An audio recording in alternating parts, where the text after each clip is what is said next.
Hey everybody, Dirty Dan here.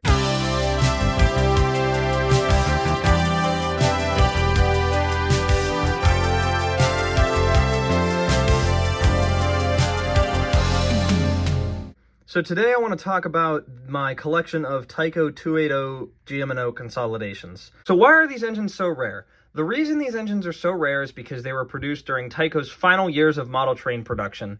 And by that I mean they were made in really limited quantities, like the Western Pacific GP20, the Santa Fe Sharknose, the Crescent Limited 080, and various other examples of Tyco pieces. So this one on the left is the first one I bought, and I bought this from Gopernopper, otherwise known as Will. I just want to thank him again. This engine's awesome. Love it. It's an awesome part of my collection. This one has a really interesting story. When he bought it, it looked like it was weathered, but when I got it, I started cleaning it, and it appears that this engine was in a house fire, which is really interesting, but also kind of sad, because the paintwork is going to never look right again.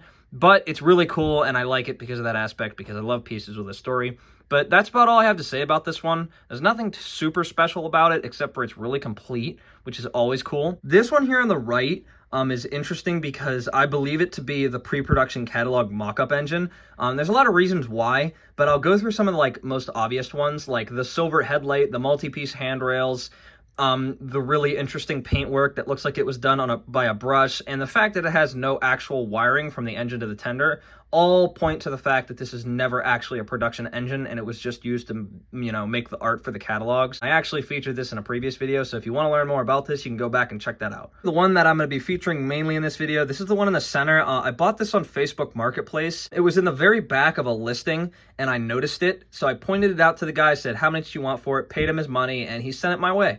And I just actually cleaned it up and got it running today. There's a couple things that ended up happening while I was working on it, which I'm not happy about. A couple of the plastic clips broke, but they don't really affect the engine at all. Someday I might go back and fix those, but they're really difficult to fix. It'll never affect the engine, and you'll never know about it unless I told you. All of that in mind, that is about it for all three of my Tyco GM&O 280s.